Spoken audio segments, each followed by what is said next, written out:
Willkommen, this is Julia. And this is Shane. And this is Think Plant-Based.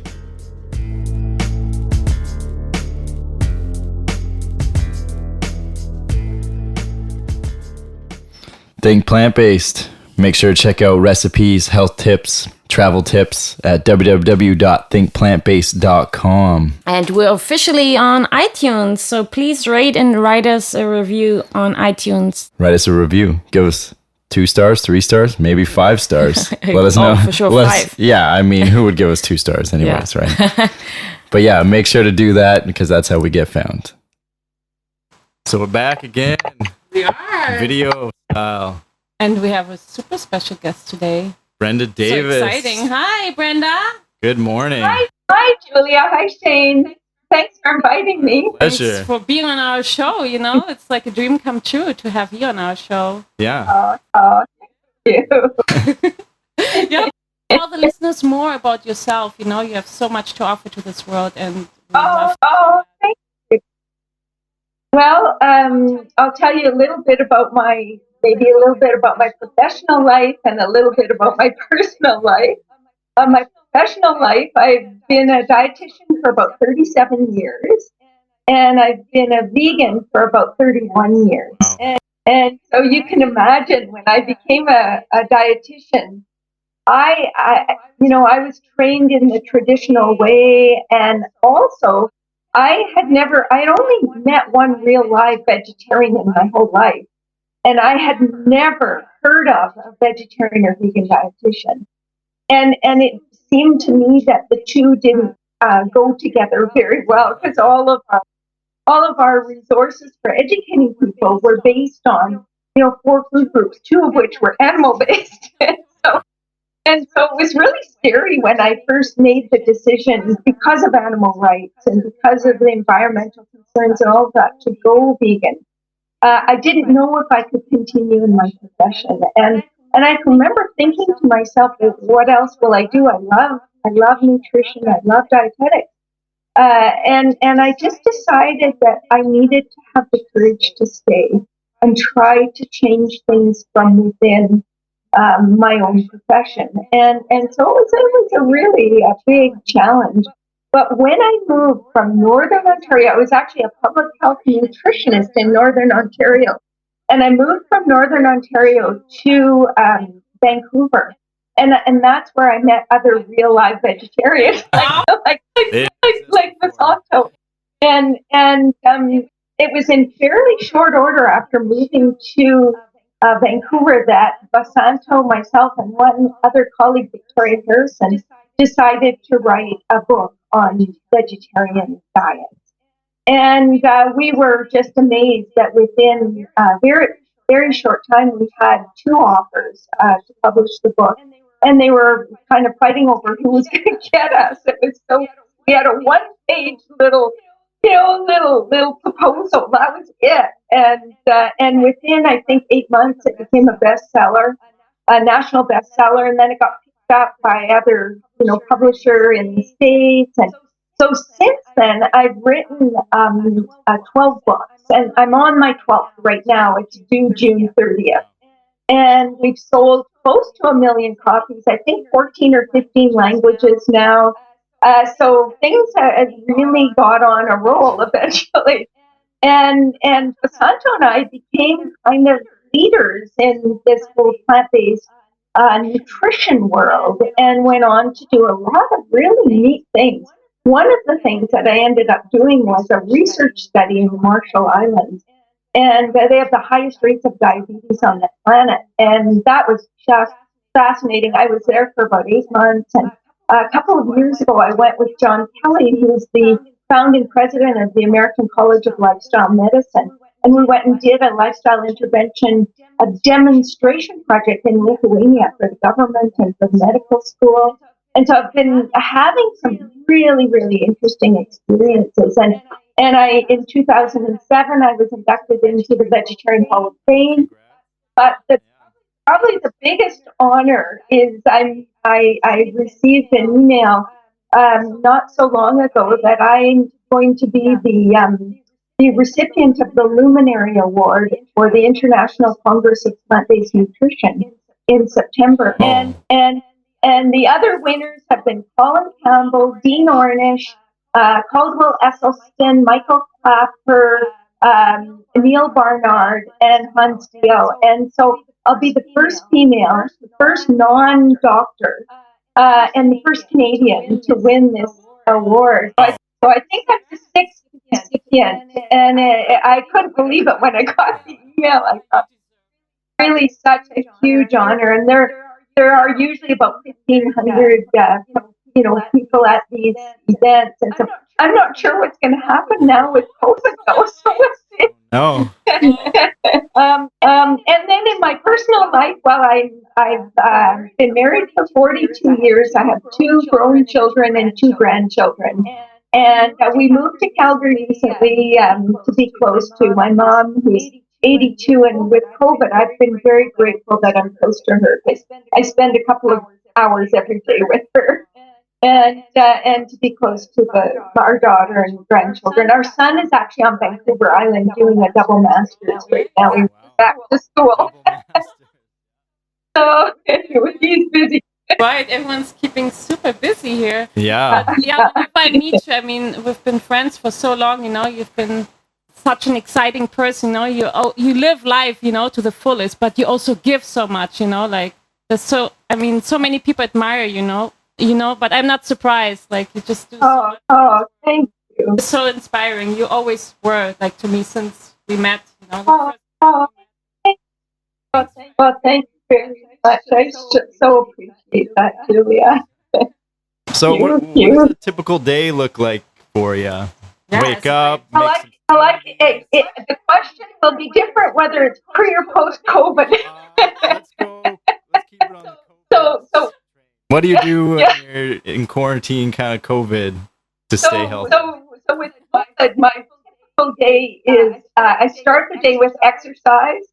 So I do either a bike ride or a run, or if it's horrible weather, I'll do a video exercise aerobics, and sometimes a little abs or whatever. But I try to get an hour or 2 of exercise in, somehow walks and the exercise, and then the rest of the time is divided between writing this book. It's called, the book I'm currently working on is called Nourish. And I'm writing it with a pediatrician from San Francisco. Her name is Reshma Shah. And it's going to be a sort of authoritative guidebook for families on plant nutrition and diets and in general. And I'm super excited about it. This is, Reshma is just an amazing co-author. I just love working with her, as I've loved working with Basanto on many books. But I think it'll be a really exciting book. So a lot of the time with writing, and then the other 2 projects that I've been working on are I'm doing a continuing education program for the American College of Lifestyle Medicine on diabetes, along with some other experts, but it's been a huge project. I'm doing 3 modules myself. And then the other one is I'm doing a research study with PCRM, the Physicians Committee for Responsible Medicine. It's not a research study, it's more like a review of ketogenic diet. So I've been a part of that. And so just a few different projects, but the main one right now is the writing. Well, obviously the COVID-19 is not stopping you. Yeah, you're... No, not stopping. You're stuck inside. And I have to tell you the pre-COVID story, because pre-COVID, I was just on that holistic holiday at sea, but right before that in December, I had one of the most outrageous experiences ever. I went to, with about 10 other, mostly physicians from North America, we went to Saudi Arabia for their lifestyle medicine conference. And in Saudi Arabia,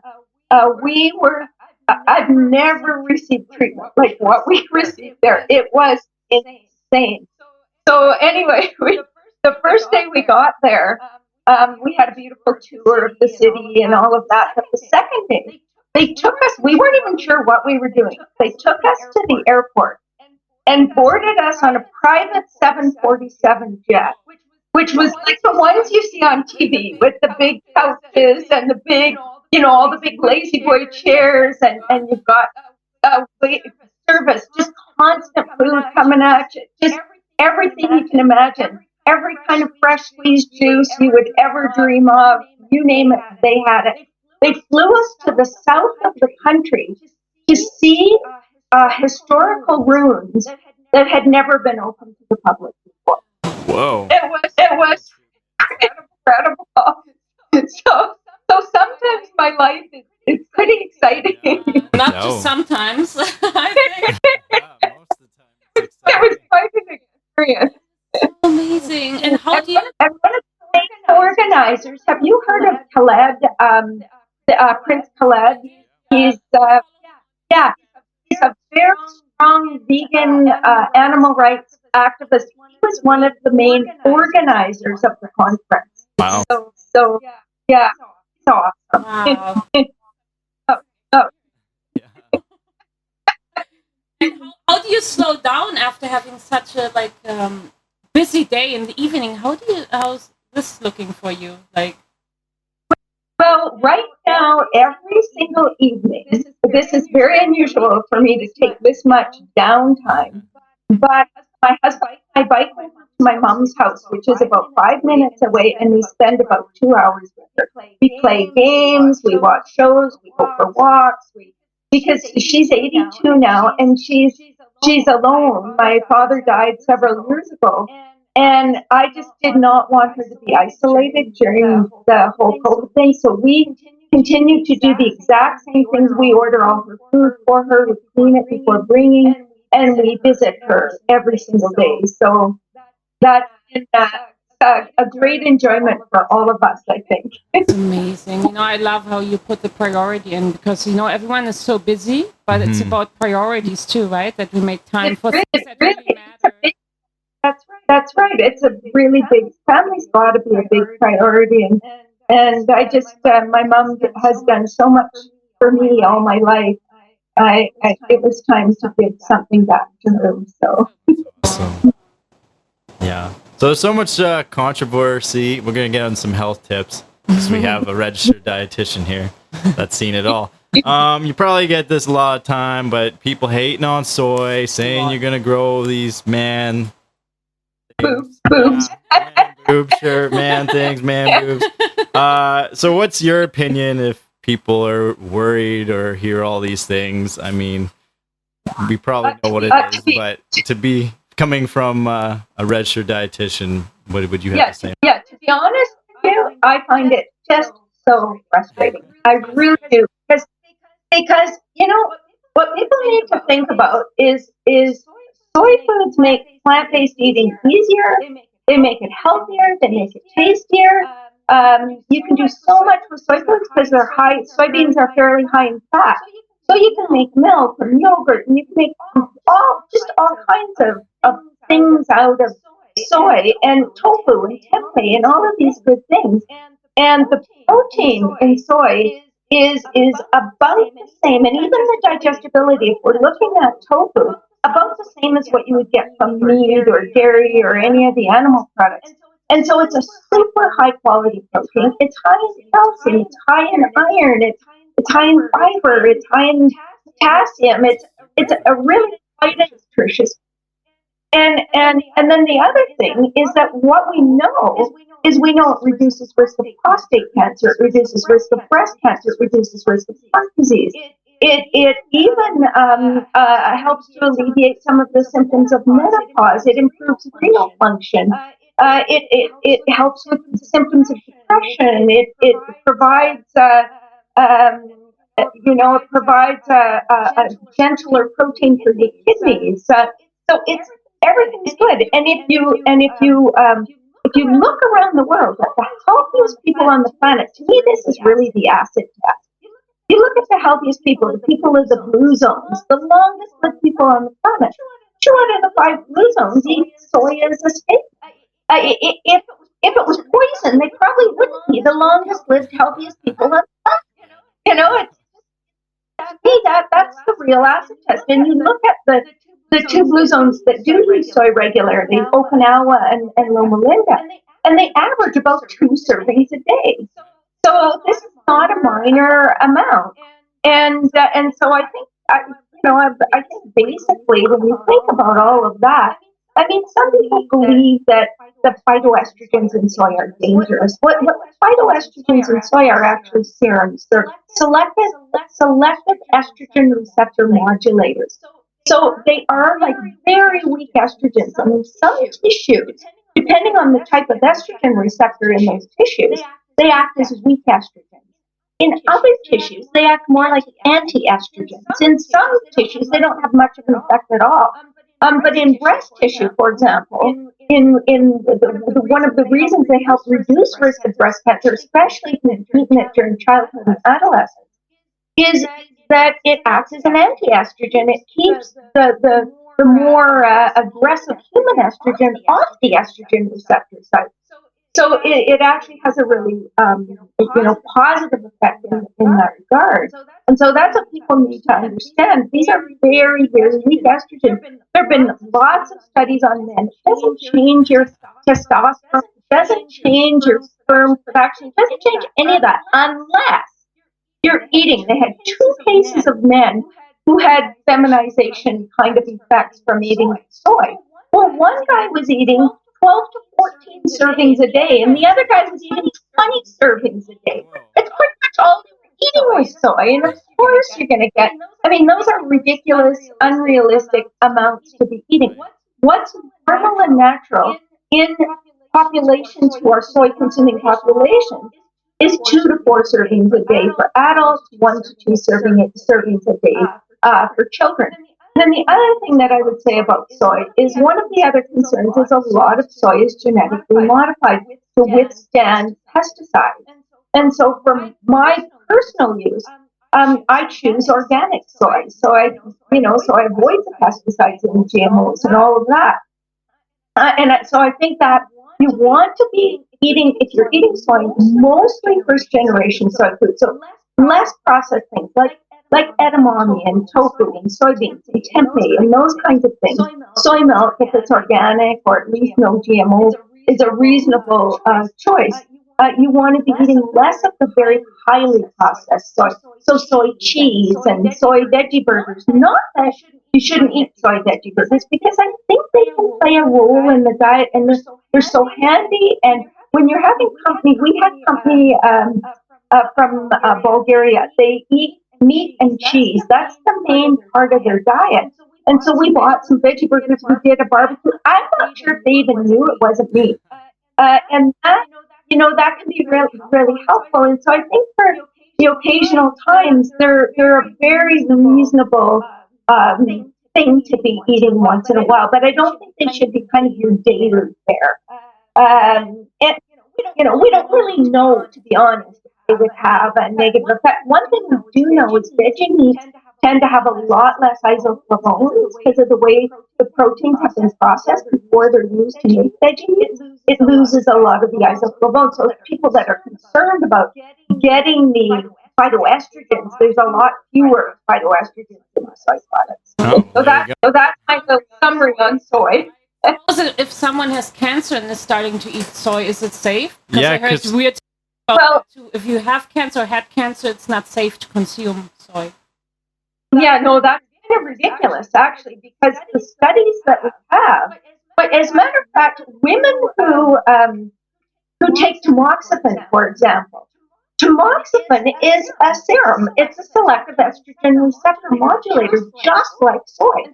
And so they've done studies looking at women who consume soy while they have breast cancer, for example. And what they find is it actually reduces risk of recurrence, and it reduces risk of dying of the breast cancer if you're eating soy while you have breast cancer. So and we know that it's not even something that's debated anymore. We have so much research that we know that it's not only not harmful, it's actually protective, at least as far as breast cancer is concerned. And it seems so for prostate cancer as well, especially aggressive prostate cancer. So, I would say there's no problem eating a reasonable amount of soy when you have cancer, especially if it's organic and it's not as heavily processed. Right. Yeah, because I remember my mom, she was at the cancer clinic and they were telling her no soy, but maybe it's just because doctors are a little behind the science, I find. Well, I'm saying, when was that? This probably would have been 5 years ago, 6 years ago. No, it was down here. Yeah. So 5 years ago. So in 2012, just so you know this, the American Cancer Society and the American Institute for Cancer Research actually issued statements saying that it not only is it no longer a problem, so it could actually be protective for breast cancer. So this was 2012. So if people were still saying that, they weren't keeping up with it. I'll have to tell my mom to eat some more soy. That it's not what they said. Yeah, so on another health tip, how do we get adequate zinc and iodine in our diet? Because a lot of things are washed, and all the iodine kind of goes away from all of the sanitization and just heavy washing, right? Stuff, right? Yeah, so they're really two. If you just rely on food for iodine, if you're a sort of a plant predominant eater and you include some fish and some eggs, you're going to get some iodine from that. But if you're a plant exclusive eater or a vegan like we are, then your options are a little less. So yes, you get iodine from plants grown in iodine-rich soil, but the amounts vary a lot depending on the amount in soil. And for a lot of people, you're not going to get quite enough from just your vegetables and fruits and whole grains and such. So there are two other places that you can get it. Well, really three. You can use a supplement or a multivite with some iodine in it. But in terms of food, there is a seaweed and iodized salt. And so those are two main sources. And so what I would say is if you use salt, which most people use some salt, choose iodized. And if you're concerned about the additives in iodized salt, like if there's aluminum or whatever, read the label. It's there in black and white. Lots of salts don't have those additives. You can also choose a natural sea salt with added iodine. And that's another option for people. So there are a variety of options. The Himalayan salts and all of the fancy salts are not good sources of iodine. And so people need to know they are not reliable sources of iodine. So in terms of seaweed, seaweed is absolutely loaded with iodine. So you can eat like a 16th of a teaspoon of kelp powder and get enough iodine, like 150 micrograms is what you need. You don't want more than 1,100 micrograms, though, because you can get symptoms of toxicity. It can actually negatively affect your thyroid. And so if you're eating something like a lot of kelp, you could easily be exceeding the upper limits for iodine. So you need to pay attention to that. The other thing is that you've got wakame and arami and all of these different seaweeds. The one seaweed that's lower in iodine and safe to eat in fairly large quantities is nori. And that's the seaweed you use to make sushi, or you buy in those little seaweed snack packs that you just eat. That you don't get. So when you get about 25 micrograms from a little pack or a nori sheet or something like that. And that's a very reasonable amount. You're not going to OD even if you eat a few packs. It's not that much. Salt is a good, fairly concentrated source. I can't remember exactly how much, but I think about if it's in a powder, it's probably like less than a teaspoon. It's not as concentrated as kelp, but it's way more concentrated than nori. It's somewhere in between. So you do need to be conscious of how much you're getting from those. And then the other one is hajiki. And hajiki is a seaweed you probably just should avoid completely. If you have a little bit when you're at a Japanese restaurant, there's a little bit of something, it's no big deal. But not something you want to be eating on a daily basis because it's really high in the type of arsenic that's quite toxic. And so many countries actually have, health cautions, advisories against eating hajiki for that reason. So that's not one you want to be getting your iodine. Right. Just to clarify, is this daily? You should be taking like a 16th of kelp, or should? Yeah, exactly. So yes, exactly, Shane. So a sprinkle of kelp powder on your salad or in your soup. You don't even taste it. It's such a small amount. That's a very reasonable way. And one of the things that I do want to say is iodine is super important, especially for pregnant and lactating women and for children. The number one cause of preventable mental retardation on the planet is iodine deficiency. So it's not something you want to fool around with. The consequences of iodine deficiency, the severe consequences, are irreversible brain damage to your child. So you need to make sure you have a reliable source of iodine in your diet. It's very uncommon in North America to see severe iodine deficiency, but it is very common to see fairly mild iodine deficiency that affects your thyroid function. And so you do want to make sure you're choosing either the iodized salt or a little bit of seaweed or a combination of both, or even a multivite that includes. And you need to know if you're thinking of becoming pregnant or are pregnant, a lot of prenatal vitamins do contain iodine, but a lot don't. So you've got a prenatal supplement that it does include iodine. Right. Are you able to maybe take like more one day, or does it better to take a little bit every day? I would say it's probably ideal to take a little bit every day, but it's not like B12 where you take it kind of twice a week and you're all good. Yeah, I would be a little more. Yeah, because not that you couldn't probably do that. I haven't seen a lot of studies looking at differences in when you take it. But I think on the safe side, you want it to be part of your daily diet. Okay, so it doesn't really get stored in your body that much? You'll get some stored. You'll get some stored, yes, because it's a mineral. But I'm not quite sure how well we store it. So I would be a little cautious. And also, you don't want to be overdoing your amount because that can be harmful. Depend on which geographic country you live in, that you need. Absolutely. Let's see if you're more on coastal living, right? Or like if you see more in the tropics, right? It might depend on that. Yeah. Well, there are actually some areas, if you go on the internet and look at the maps of iodine amounts in different countries, there are certain parts of Europe that are very low. The soil is very low in iodine, and other parts of Europe that it's pretty good. And in North America, we're kind of in between, but again, there are some parts that are better than others. And it's not always as predictable as what you might imagine. So it's a good idea to know, but I mean, we eat food from all over the planet. So Civilizations. Yeah. Really goes to show how close we are with the ocean, that we need, that mineral that really is from a lot of the ocean stuff, right? Yes, exactly.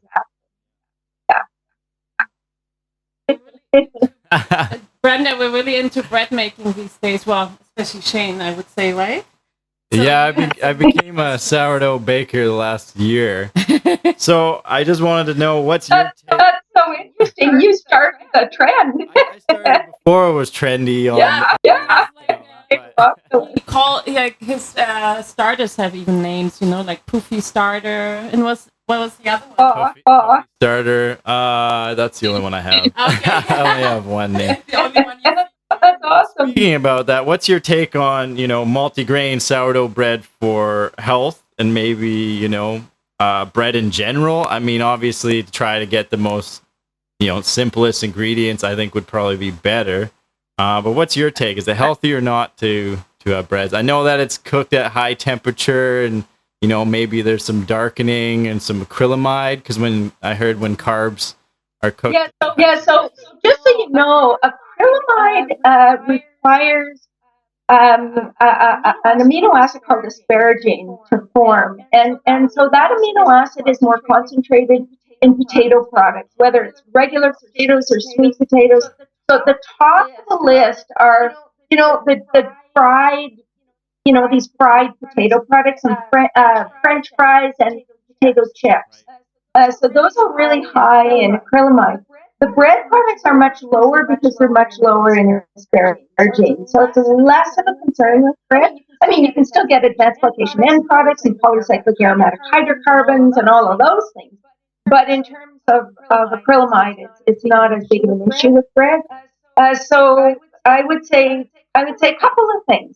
I think that sourdough bread definitely has some advantages over regular bread because of the bacteria and the acids, which can, maybe slow absorption. But the research isn't super clear. It's been on both sides of it. It may lower the GI a little bit, but it does tend to make it more digestible, and I think it reduces the phytates, and so it really can have some nice advantages. And if you're making a simple with whole grains and so forth, then I think it's a really nice choice for bread.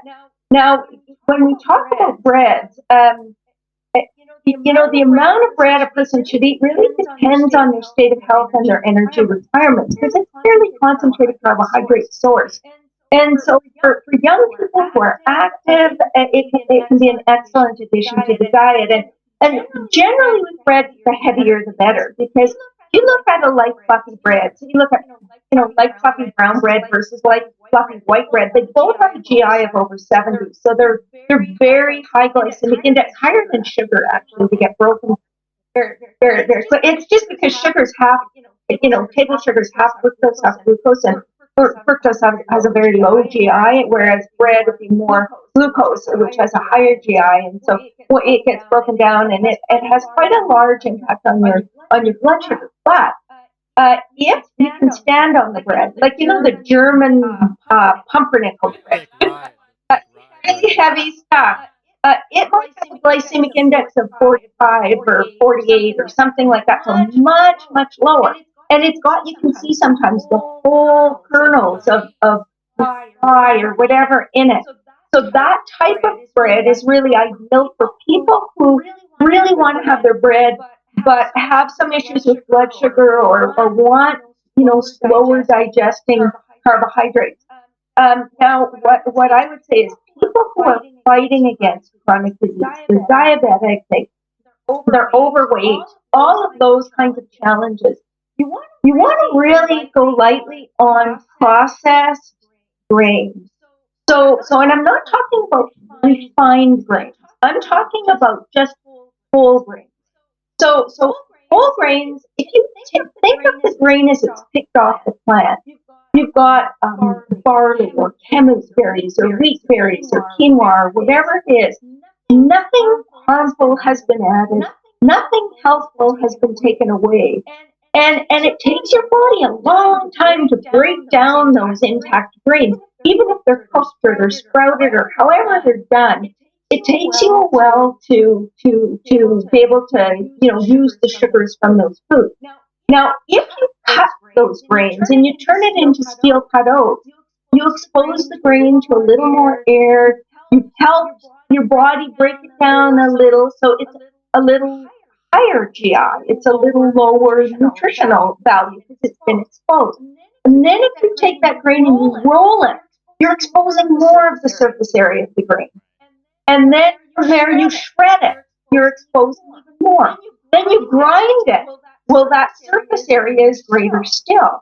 And then you flake it and you puff it.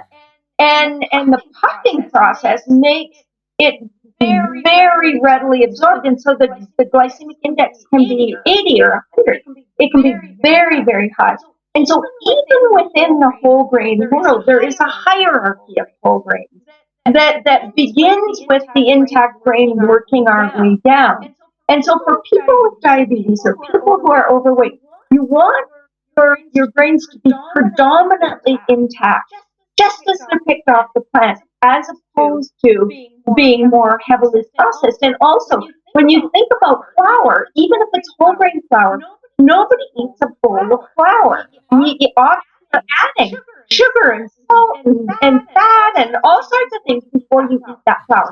So the least of the worries is bread, because you're not adding a lot of fat, you're not adding a lot of sugar. But when you think about other things you might make with flour, the muffins and the cookies and the cakes and so on, those are things we really need to think twice about, especially if we have diabetes or heart disease or something like that. Now, for people that are very active, like athletes, they can afford to eat quite a bit of that stuff. That you still want it to be as healthy as possible. But if you need 4,000 or 5,000 calories a day, it's pretty easy to meet your nutritional requirements, and you can afford some extras. Wow, good to know. It's good to know.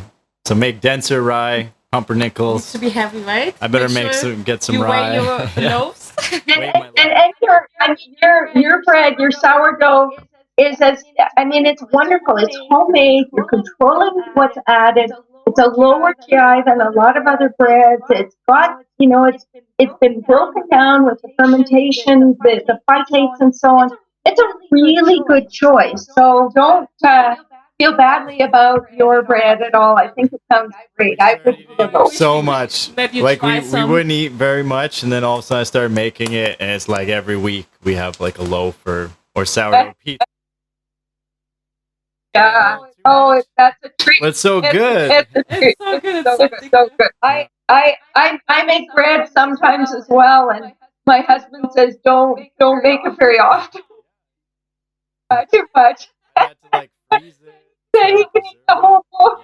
Freezing actually helps, if we want to have a quick snack or something, we can reach to the freezer and get some. You pre-cut it and freeze it. Yeah. And yeah, exactly. Really nice. Yeah, it's really good. Some nut butter and whatever. Butter, hemp seeds, go to. Yeah, exactly. So good.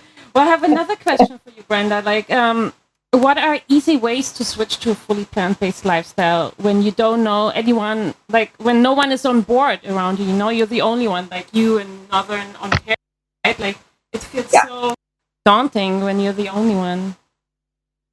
Yeah, it does. And I remember those days. And I think there are a few things people can do. One thing that I think is quite helpful is just to make an effort to connect. And so know that in almost any city or town, there are people, there are support groups, there are potlucks, there are talks going on to try to engage in the plant-based community and start to make connections with people that are on the same page as you. I think that's really important to your longevity and to keep inspiring yourself by reading and listening to things and to keep yourself on track. But you also want to connect with the people that aren't on the same wavelength as you. And to me, the best way to connect is to share food. Joyfully, without judgment, make it delicious. And most people love to be exposed to really good tasting, healthy food. It's kind of exciting for them. And so whether you're bringing something to work, whether you're sharing with your neighbor or your family, when you go to dinner, bring something that they can taste. To me, that's a really important thing to do. And I have to tell you a story because one of the things that I think is most important is just your example to other people. Your compassion, your joyfulness, your generosity, all of the things that being vegan is really about. And I can remember friends we had way back when we lived in the Vancouver area. Our daughter made friends when she was, 4 or 5 years old with a little girl down the street, and we ended up becoming best friends with her family. And her father, I remember, first time we had dinner there. His wife, I told her we were vegetarian, so she made tofu. It was lovely. But he was a steak and potatoes and popcorn man. Those were his three main, And when they came to our house for supper, and popcorn with a half a pound of butter, I kid you not. And when they came to our house for supper, he brought his own steak. And you can imagine, as vegans, he brought his own steak to the barbecue. Because he didn't know what else he ate, right? And so whenever we would go on little holidays or campouts or whatever we were doing together, his wife and I, we would go over the menus of what we were going to have. So if there were burgers, they would bring burgers and we would bring veggie burgers. If there was lasagna, she would make their lasagna, we would make our lasagna. If there, whatever. We would all have the same kind of food.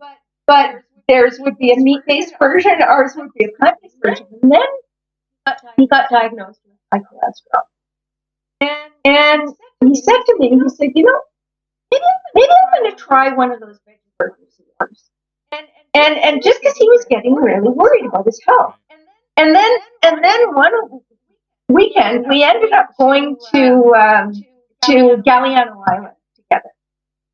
And he said to his wife, let's just eat whatever they're eating instead of having our food. And that was it for him. He never went back to eating meat again. And this was probably 7 or 8 years after we had started being friends with him. It took a long time, but I never judged him. I always just loved him and accepted him. And I think it was just our example and seeing the food and getting comfortable with the food that allowed him to make that transition.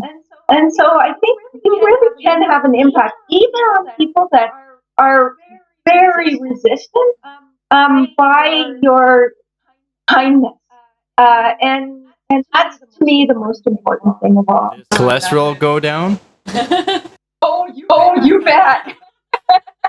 Well, we want to reassure the lifestyle change. Well, it just does. I mean, typically the average vegan cholesterol is 3.9, 4.2, something like that, compared to the non-vegan who would be maybe 5 or something, so or higher. What a great story! I love it. Yeah, Thanks for great sharing story. that, Yeah. So speaking about going on to a vegan diet, how do we stay on track and not fall off the wagon, as they say, on a vegan diet? Because I know a lot of people start it and then they don't, and then they just go back. Yeah. So it's hard to, It's hard. It's hard because we don't live in a vegan world yet. Yeah. And I can tell you. Yeah, I can tell you. 30 years ago, people didn't even know what vegan was. It was so unusual to be vegan. Today, I can remember when I first started seeing the word vegan on products. Oh, I was beyond myself with excitement that I would see the word somewhere. And today, it's everywhere. You can't go into a restaurant almost that doesn't have at least one vegan option. It's a whole different world, and it's so much more vegan friendly than it used to be. You think of the documentaries and the groups and the just everything going on the internet and how aware people are of factory farming and of the environmental consequences of our food choices. It is a very, very different world. And so it's easier now. It's much easier now. But that having been said, it's still not easy. And so I think people need to keep reminding themselves of why they're doing what they're doing. You need to re-inoculate yourself every so often by watching a documentary about what animals actually go through. You need to watch the documentaries on the environmental consequences of our food choices. You need to just look at that stuff and keep yourself immersed in it. Make connections with people that are on that same page. And the other critical thing is, I think, is to plan ahead. If you're going to a restaurant, make sure there's something on the menu, especially when you're going with your non-vegan family and they pick some steakhouse or something, so that they know there'll be something that you can order on the menu, and that they've got a little heads up that they need to be thinking about that for that meal. And when you're traveling, to bring a little bit of food with you. When you're going to someone's house for a meal, to offer to bring a main dish to share, and let them know that you're vegan and that you would love to make something to share. I mean, I just think it's really important to plan ahead. But I think for a lot of people, the falling off the wagon is more common for people that are just doing this for, I shouldn't say just, but they've chosen to do plant-based for health. and their health starts getting better, and then they feel like, wow, it wouldn't hurt to have the piece of fish or a little bit here and there. I think the people that are more apt to stay completely vegan are the people that are vegan, that really have bought into the animal and the ecological issues. And because those, I mean, once you take the blinders off, the blinders are off. How I find it really hard to understand how someone could go back once they know. Once you know what you're contributing to, you really know. And I think for a lot of people who do know now that aren't vegan, it doesn't make them an incompassionate person. It doesn't make them a cruel person. It's more about, for people that don't go there, it's more about, I think that one of the number one reasons why people just won't change their dietary habits is because one of the requirements as a human being is to belong. And that need to belong to your tribe. If your tribe is all about food and wine, you're a foodie, and every connection you have is about food. To veer from that means you no longer belong. And for a lot of people, we just rather be dead than to not belong.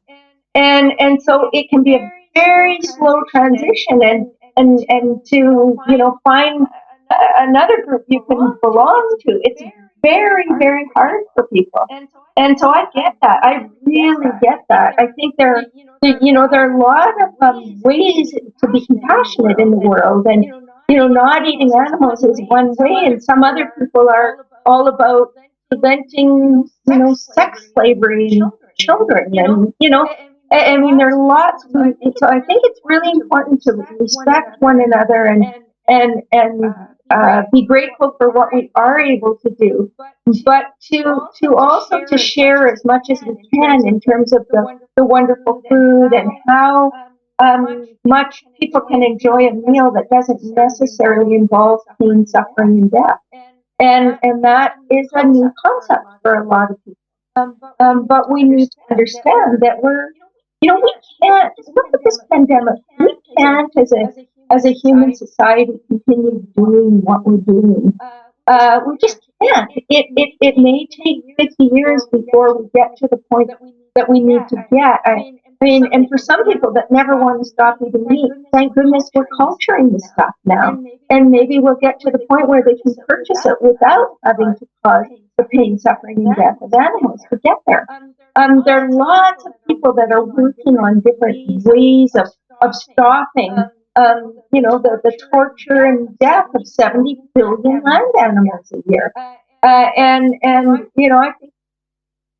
I think, I just so agree with so many of the great philosophers who questioned when humans would get that ethics involves compassion, and that animals should not be excluded from that. It's they are thinking, feeling beings that deserve our mercy and our compassion.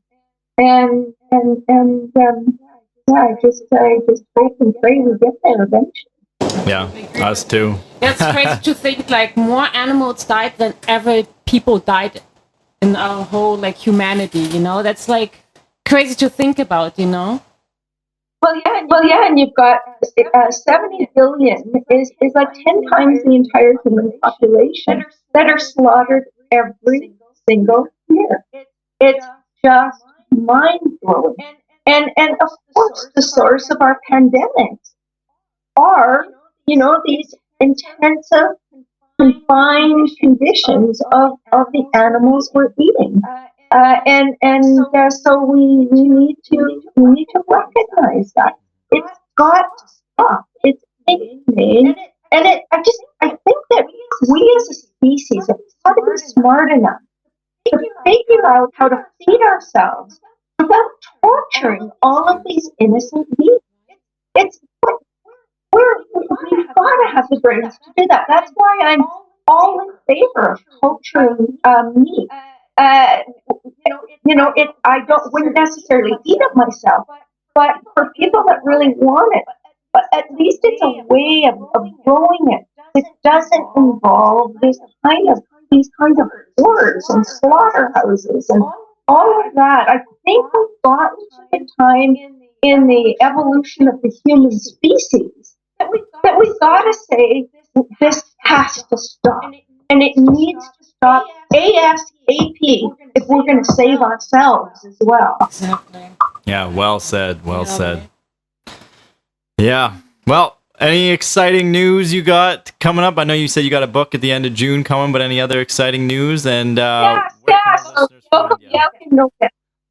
Yeah, the Nourish will be out in November. It's already up on Amazon for pre-order. And then, I'm writing another book with Vasanto. We're starting in November on protein. She said the last one was gonna be her last one. And we said, no, it's not going to be your last one, Vasanto.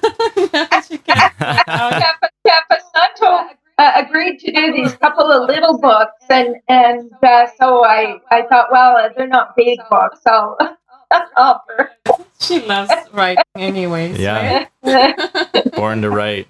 Yeah. And how can the listeners find you? Well, I have a website, BrendaDavisRD.com. My email is BrendaDavis@telus.net. And I've got a Facebook page. I'm happy. Every time I get a friend request, the first thing I do is check if I don't know them, that they're on the plant-based wavelength or they're vegan. To that effect, they're my friend. That's it. And so I'm not doing a lot of individual consults right now just because of all my deadlines, but do those on occasion, and Vasanto does as well. So. Great. Oh, that's awesome. Great. Wow. Yeah. Thanks so much for this thanks for your time. interview and your time and everything, who you are, Keep on shining the light, throughout the world. That's what you do, not just like in Canada. It's like throughout the world.